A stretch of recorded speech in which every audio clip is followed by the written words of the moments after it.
Stock split और bonus. Investors के दरमियान आजकल इस चीज को लेकर काफी कंफ्यूजन है, तो इस वीडियो में हम इस कंफ्यूजन को दूर करेंगे और इन दोनों चीजों का डिफरेंस समझेंगे। सबसे पहले स्टॉक स्प्लिट की बात करते हैं। स्टॉक स्प्लिट यानी कि शेयर्स का डिवाइड होना, यानी कि अगर कोई कंपनी स्टॉक स्प्लिट अनाउंस करती है 1:5 का, तो वो एक शेयर 5 में डिवाइड हो जाता है। मिसाल के तौर पर आपने किसी कंपनी के 1000 शेयर्स लिए हैं 50 रुपए पर, तो उसकी वैल्यू हो गई 50,000 रुपए। अब कंपनी स्टॉक स्प्लिट अनाउंस करती है 1:5 का, यानी कि अब जो आपके पास 1000 शेयर्स हैं वो 5000 शेयर्स में डिवाइड हो जाएंगे। और इसी तरह शेयर प्राइस भी एक्स होती है, जो कि 5 से डिवाइड होकर 50 रुपए से 10 रुपए पर आ जाएगी। यानी कि जो आपकी इन्वेस्टमेंट वैल्यू है वो 50,000 रुपए ही है, लेकिन आपके पास शेयर्स 5000 हो गए। अब बोनस पे आते हैं। बोनस शेयर्स के अंदर कंपनी नए शेयर्स इशू करती है। मिसाल के तौर पर आपके पास किसी कंपनी के 1000 शेयर है 50 रुपए पर, जिसकी वैल्यू बनती है 50,000 रुपए। अब वो कंपनी 100% का बोनस इशू करती है, यानी कि 1000 शेयर्स के ऊपर आपको 1000 शेयर्स नए मिलेंगे। और साथ ही इसमें भी प्राइस एक्स होती है, यानी कि जितने नए शेयर्स इशू किए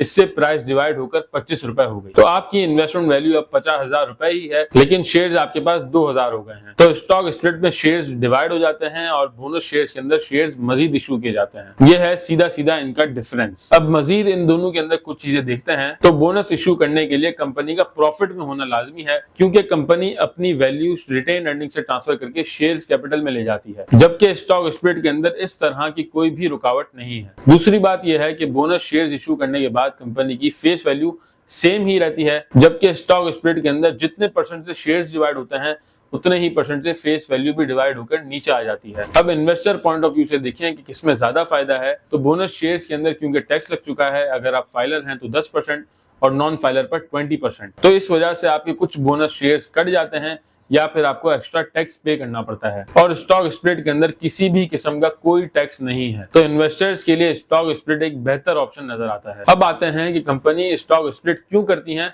या बोनस शेयर्स क्यों देती हैं। सबसे पहली वजह लिक्विडिटी, यानी कि शेयर्स की तादाद बढ़ने से स्टॉक मार्केट के अंदर वॉल्यूम्स बढ़ जाते हैं। दूसरी वजह शेयर सस्ता होने की वजह से उस स्टॉक के अंदर लोगों का पार्टिसिपेशन बढ़ जाता है। जैसे कि किसी कंपनी का शेयर 1000 रुपए का है और स्टॉक स्प्लिट के बाद वो शेयर 100 रुपए का हो जाता है, तो जहां 1000 रुपए पर लोग कम पार्टिसिपेट करते थे, वहीं 100 रुपए पर लोग ज्यादा पार्टिसिपेट करेंगे। तीसरी वजह प्राइस डिस्कवरी बहुत अच्छी होती है स्टॉक स्प्लिट या फिर बोनस शेयर्स के बाद। और इसकी चौथी वजह, क्योंकि ओवरऑल मार्केट के अंदर वॉल्यूम्स बढ़ जाते हैं और थोड़े रेट भी बढ़ते हैं, तो मार्केट कैपिटलाइजेशन इससे अच्छी होती है। स्टॉक स्प्लिट करना दुनिया भर की मार्केट में एक कॉमन प्रैक्टिस है, लेकिन पाकिस्तान में दिसंबर 2024 में स्टॉक एक्सचेंज और एससीसीबी की तरफ से स्टॉक स्प्लिट को लेकर रेगुलेशंस जारी किए गए हैं, जिसके बाद हमने देखा है कि काफी कंपनीज स्टॉक स्प्लिट की तरफ बढ़ रही हैं, जिसमें से लकी सीमेंट, एयरलिंक और आरिफ हबीब कॉर्पोरेशन स्टॉक स्प्लिट अनाउंस कर भी चुकी हैं। और मजीद भी एक्सपेक्टेड है कि और भी बहुत सारी कंपनीज इस प्रैक्टिस का हिस्सा बनेंगी। तो होपफुली स्टॉक स्प्लिट और बोनस शेयर्स को लेकर आपका कंफ्यूजन दूर हो गया होगा। मजीद इस तरह की वीडियो के लिए टीम स्टॉकिफाई के साथ जुड़े रहिए। शुक्रिया।